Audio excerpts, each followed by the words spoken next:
Baik, Assalamualaikum warahmatullahi wabarakatuh. Perkenalkan, saya atas nama Raden Studi dengan nomor induk mahasiswa E1E322148. Baiklah, dalam kesempatan kali ini saya akan mempresentasikan hasil dari diskusi pada ruang kolaborasi berkaitan dengan beberapa kasus. Yang pertama, diskusi yang pertama itu berkaitan dengan apa sih tantangan bagi guru untuk menjadi contoh atau teladan khususnya dalam hal sosial emosional. Yang pertama, guru itu harus mampu mengendalikan keadaan emosinya sendiri, karena guru itu merupakan agen yang dapat membuat contoh atau mengajarkan kemampuan sosial emosional yang harus ditunggu dan ditiru oleh peserta didiknya. Atau dengan kata lain, guru adalah role model yang harus kita ikuti. Yang kedua, guru itu harus mampu melihat keterlibatan peserta didik dalam pembelajaran, tidak hanya jasmani, akan tetapi juga secara fisik. Yang ketiga, menjadi guru yang teladan adalah kemampuan seorang guru dalam mendapatkan sumber ilmu yang diajarkan dengan cara memberdayakan diri serta mampu meningkatkan kemampuan fungsi panca indera di otak, usia dan dengan kemampuan berdiskusi dengan hatinya. Yang keempat itu, guru harus mampu memberikan contoh yang baik yang berhubungan dengan sikap, perilaku, tutur kata, mental, maupun yang terkait dengan akhlak dan moral yang patut dijadikan contoh oleh peserta didiknya. Yang selanjutnya itu adalah guru harus memiliki sikap pribadi yang dijiwai oleh kasih sayang yang penuh dan memiliki sikap sabar, rela berkorban bagi kemajuan peserta didiknya. Yang selanjutnya itu adalah sebagai tenaga pendidik, selain hanya menyampaikan materi pelajaran, guru juga harus memiliki karakteristik kepribadian berbudi pekerti yang luhur, yang mantap. Dari sosok guru akan memberikan teladan atau contoh yang baik terhadap peserta didik, sehingga guru akan tampil sebagai sosok yang patut digugu atau ditaati nasihatnya, ucapannya, perintahnya, dan ditiru. Yang ditiru itu apa? Dicontoh sikap dan perilakunya. Sebab kepribadian guru merupakan faktor yang utama bagi keberhasilan peserta didik. Yang kedua itu berkaitan dengan kasus yang ada berkaitan dengan hal di atas itu berdasarkan pada pengalaman Anda mengamati proses belajar mengajar yang pernah Anda ikuti. Baiklah, dalam hal ini di sekolah, guru adalah orang yang berperan penting dalam menegakkan dan menjalankan kedisiplinan. Sebab guru adalah merupakan contoh teladan yang akan digugu dan ditiru oleh peserta didik di lingkungan sekolah. Di samping berperan dalam melaksanakan proses pembelajaran, guru juga menjadi contoh teladan bagi peserta didiknya. Kedisiplinan yang dapat ditunjukkan seorang guru di sekolah, misalnya dalam hal kedatangan di sekolah tepat waktu, masuk kelas sesuai jadwal yang sudah ditentukan, ikut dalam pelaksanaan upacara bendera, dan kegiatan sekolah lainnya. Selanjutnya, ketika di sekolah, pasti guru akan menemui dan menghadapi berbagai macam karakteristik dari peserta didik. Misalnya, ada yang mudah dinasehati dan ada juga yang sangat sulit untuk dinasehati. Jadi, seorang guru itu harus mampu mengetahui karakteristik dari masing-masing peserta didik. Misalnya, ketika guru menemukan peserta didik yang bersifat nakal, nah, di sini guru itu harus bisa mengendalikan emosinya agar tidak larut dalam kemarahan yang mengakibatkan peserta didiknya ketakutan. Apabila guru menemukan peserta didik yang nakal, maka hal yang harus dilakukan adalah seorang guru itu bukan memarahi, melainkan membimbing, menasehati, supaya mereka mau berubah ke jalan yang lebih baik. Sebab menjadi guru itu sebaiknya kita harus mampu menanamkan sikap sabar pada diri kita. Sabar menghadapi tingkah laku peserta didik, sabar dalam mengajari materinya, sabar dalam menghadapi ketidakpahaman peserta didik, serta sabar dalam menghadapi apapun yang terjadi dalam diri peserta didik.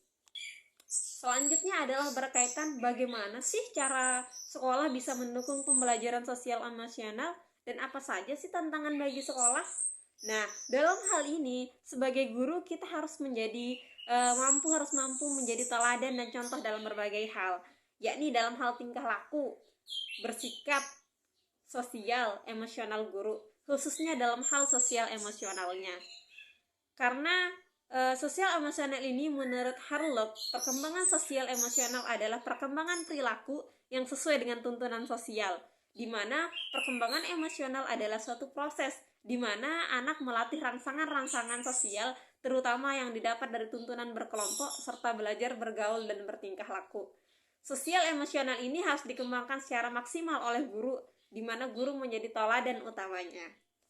Peran guru sebagai evaluator dalam mengembangkan sosial emosional adalah guru melakukan tanya jawab dengan anak untuk melihat sejauh mana memahami pembelajaran yang disampaikan oleh guru. Guru juga mencontohkan sikap sosial yang baik seperti memberikan contoh perilaku sosial yang seharusnya dilakukan antara peserta didik dengan peserta didik, antara peserta didik dan guru. Tantangan seorang guru dalam menjadi teladan sosial emosional antara lain memberikan contoh sikap yang baik dan berbagai keadaan di sekolah, khususnya di kelas. Jadi, merubah pribadi seseorang dan mengembangkannya itu tidak mudah, memerlukan proses yang lama untuk membiasakan peserta didik agar memiliki sosial emosional yang baik dan dapat dikendalikan serta dipergunakan di keadaan yang tepat. Lalu, bagaimana sekolah bisa mendukung pembelajaran sosial emosional? Yang pertama, sekolah itu mempunyai sarana prasarana yang mendukung pembelajaran sosial emosional. Yang kedua, sekolah dapat memfasilitasi guru untuk mengikuti pelatihan tentang KSE. Yang ketiga, menyediakan ekstrakurikuler yang beragam. Yang keempat, membudayakan kegiatan yang mendukung terlaksananya pembelajaran sosial emosional. Apa saja sih tantangan bagi sekolah? Di sini ada beberapa hal yang dihadapi oleh sekolah. Yang pertama itu adalah pengadaan sarana dan prasarana membutuhkan biaya yang banyak. Yang kedua, keterbatasan guru dalam memahami KSE. Yang ketiga, kesulitan mencari informasi pelatihan KSE. Dan yang terakhir itu adalah perlunya konsistensi menerapkan kegiatan KSE. Oke, beranjak ke selanjutnya, apakah karakteristik peserta didik bisa mempengaruhi penerapan pembelajaran sosial emosional? Ya, jawabannya adalah iya, sangat berpengaruh. Karena dalam penerapan pembelajaran sosial emosional, guru perlu mengetahui karakteristik peserta didik. Hal tersebut digunakan guru untuk menyusun pembelajaran serta mengakomodasi kebutuhan peserta didik. Cara menghadapi kendala tersebut yaitu dengan cara yang pertama, mengenali dulu karakteristik peserta didiknya seperti apa. Yang kedua, membangun kedekatan emosional peserta didik bersama dengan gurunya. Yang ketiga, biasakan pada siswa untuk mengutarakan pendapatnya dan membantu siswa mengetahui perkembangan dirinya sendiri. Dan yang terakhir adalah berkaitan dengan biasakan memberikan tugas kepada siswa yang dikerjakan secara berkelompok agar jiwa emosionalnya secara mengalir atau murni bisa turun dengan sendirinya. Beranjak ke diskusi yang kedua, di situ saya akan menganalisis isi dari film Laskar Pelangi. Jadi di sana dijelaskan bahwa dari film Laskar Pelangi tersebut, keberhasilan pada murid yang diceritakan bukan terletak pada muridnya saja, namun karena guru yang telah menularkan nilai-nilai kehidupan sehingga mendorong para murid agar berbuat ikhlas dengan mencari dan memberi sebanyak-banyaknya. Karena di sini mendidik merupakan proses membersihkan hati dan jiwa, sementara mengajar adalah mengisi hati dengan jiwa dengan ilmu. Jadi, ada dua tugas pokok dari seorang guru dalam menghasilkan generasi yang akan menjadi penerus masa depan. Dalam menjalankan peran guru sebagai pendidik dan pengajar, maka hal yang harus dimiliki seorang guru adalah pertama, harus menjadi contoh teladan bagi peserta didik.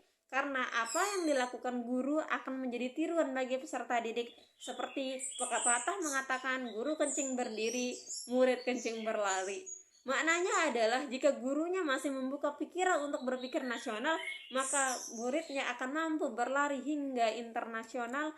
Atau jika gurunya bersikap kurang sopan, maka muridnya pun akan bersikap lebih tidak sopan. Oleh karena itu, untuk merubah perilaku murid, maka guru harus mampu memberikan contoh perilaku yang sebaik-baiknya. Perjalanan kehidupan tentu banyak tantangan. Salah satu contoh tantangan yang bisa kita ambil pelajarannya dari film Laskar Pelangi, dalam film ini digambarkan perjuangan guru dan kepala sekolah dalam mempertahankan sekolahnya. Sekolah ini adalah sekolah bagi warga-warga yang kurang mampu sewaktu itu. Dengan dipertahankan sekolah tersebut ternyata mampu melahirkan generasi-generasi perubahan bagi bangsa.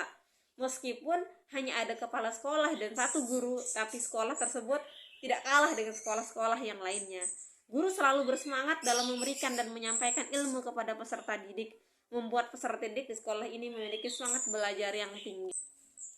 Untuk menjadi guru yang dicintai ketika ada, dirindukan ketika tidak ada, dan dikenang ketika tiadalah mudah. Dan tidak semua guru mampu untuk menjalankan karena perlu kesabaran dan mempunyai nilai-nilai kecintaan kepada peserta didik, sehingga yang diajarkan dalam film Laskar Pelangi dengan keteguhan hati Pak Harpan, sehingga muridnya sangat mencintai gurunya, merasa kehilangan ketika ia tak datang, dan mereka mengenang atas kepergian Pak Harpan. Yang selanjutnya, apa sih yang bisa kita pelajari dari film tersebut? Apa sih hubungannya dengan pembelajaran sosial emosional atau Deep Post Society dan sekolah rimba? Jadi dalam film Dead Poet Society, guru bahasa Inggris John Keating diperankan oleh Robin Williams menginspirasi bagi para peserta didik untuk berpikir secara kreatif dan luas dengan mendorong mereka untuk mengejar mimpi mereka dan menemukan kreativitasnya sendiri, sehingga dalam film tersebut mengajarkan tentang nilai-nilai penting dari seperti keberanian, kemandirian, kreativitas, dan empati yang semuanya merupakan kompetensi sosial emosional. Film ini mengandung potensi tersebut, sehingga rasa keberanian, kemandirian lahir dari setiap peserta didik, dan tugas guru mengembangkan keberanian dan kreativitas tersebut. Peran sekolah juga sangat penting untuk mengenali, mengembangkan potensi yang dimiliki oleh peserta didik, sehingga peserta didik merasa bebas dalam mengembangkan potensinya, sehingga tidak ada lagi tekanan yang didapatkan di sekolah dalam proses pembelajaran.